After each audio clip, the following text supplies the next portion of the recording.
Boothby's marriage was dissolved after just 2 years. His affair with Dorothy Macmillan and affairs with other women continued.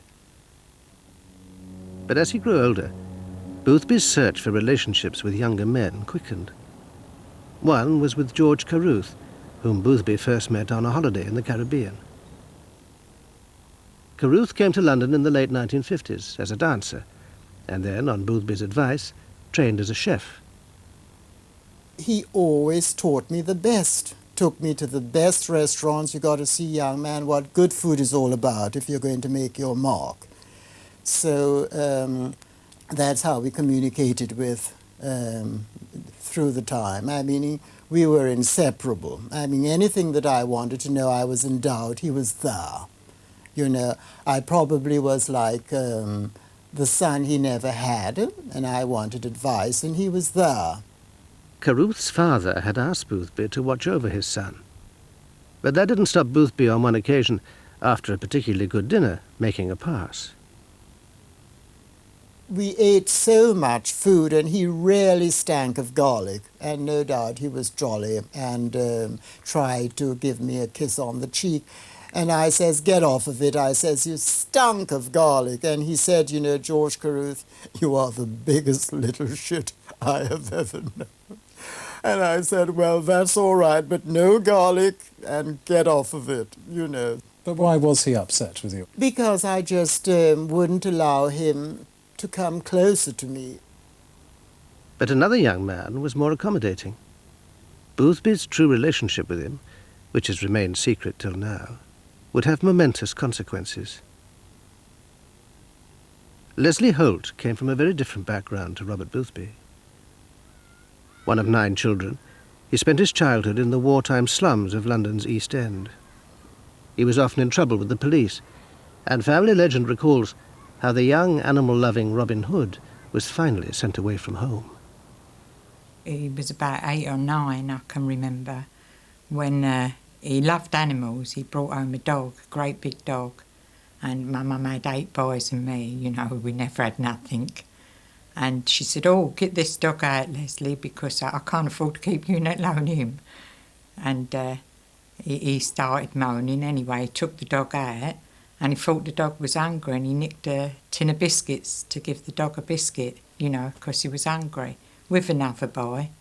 Anyway, the other little boy got caught with the police, and he told on my brother. Anyway, they went to court, and he got put in an approved school over that. Until 14, Leslie spent most of his life in approved school. Then, like many other young men from the East End, he found the first route to a better life: boxing. It was at a boxing match that Boothby first met Leslie Holt.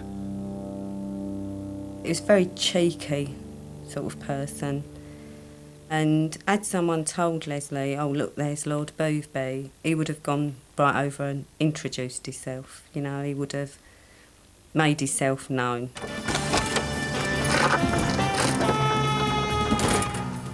For a man like Boothby, always in search of adventure, Leslie Holt was a dashing figure.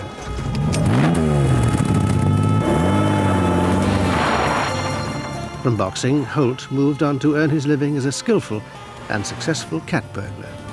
He would have a nice car, a couple of big dogs, Dobermans in the back. He was a very glamorous person. He was larger than life, he really was. He mixed with famous people. He was always sort of saying, you know, one of his favourite sayings was, oh, you peasants, you know, you've seen nothing of life. Holt became a frequent visitor to Boothby's flat in Eaton Square. I suppose Lord Boothby was into Leslie because of the completely different life that Leslie lived with all the villains. And I think Boothby was probably fascinated by all that. Boothby had much to give Leslie in return. He showed him a completely different world. He turned him on to things he never thought about, like opera, classical music, the arts, museums. A life he would never have experienced if it hadn't have been for Lord Boothby. Leslie was born poor, but should have been born rich. Leslie should have been allowed. As well as the criminal underworld, Leslie Holt opened other doors for Boothby. Beneath the innocence of the early 60s rock and roll, a more exotic subterranean scene was flourishing. There was such a mixture of people. You get film stars, actors, models, hookers, lesbians, homosexuals, straight people who liked to be on the gay scene. That was all the kind of thing that was going on all through the 60s. Holt himself was bisexual. This was the overriding attraction for Boothby. Leslie and Lord Boothby were having a sexual relationship, a homosexual relationship. I think he really loved him. And from Leslie, I know Boothby really loved Leslie. By Christmas 1963, the friendship had grown so close that Boothby even wrote to Leslie Holt's parents to express his regard for their son. Well, this is a letter from Lord Boothby to my parents. And it states that I would do my best to keep Leslie on the straight path, you know, and he's very fond of him as he has no son of his own. And he thinks that my brother will make good in quite a big way. You know, my parents were quite pleased. But Boothby's relationship with Holt was leading him into danger. For in early 1963, Holt introduced him to a man called Ronnie Kray.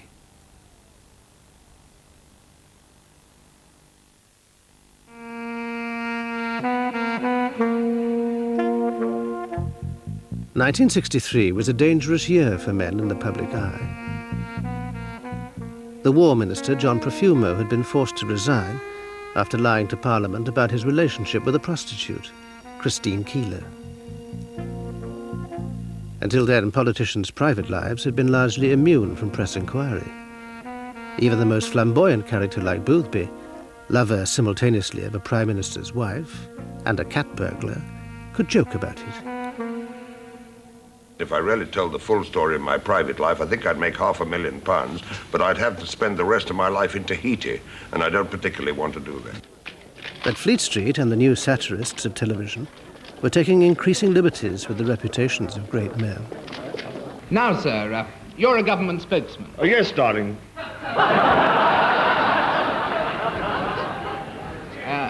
I imagine you're downcast. No, I'm Perkins. No, but you must be pretty upset. Pretty, yes. Upset, no. That was the year that was. Time for Tories to take stock. We had two sorts of fever. We had Fleet Street fever, which believed that, in a sense, if one mouse had gone down the hole, other mice would go down the hole. So they were full of ideas about possible scandal in the government. And then we had, in a sense, ministerial fever, which was the belief that everybody was vulnerable.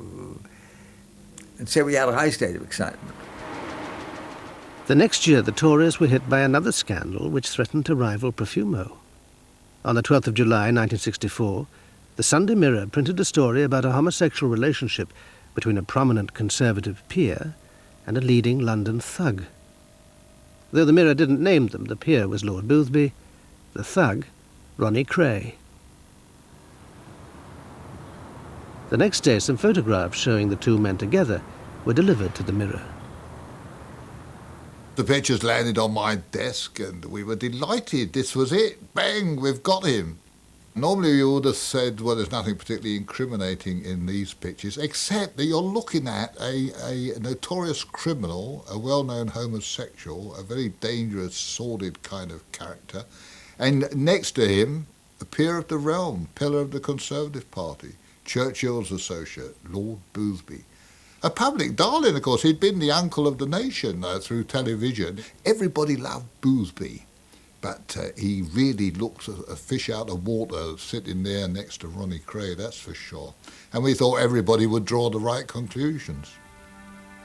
But only 4 weeks later, the Mirror retracted its story and never published the photographs.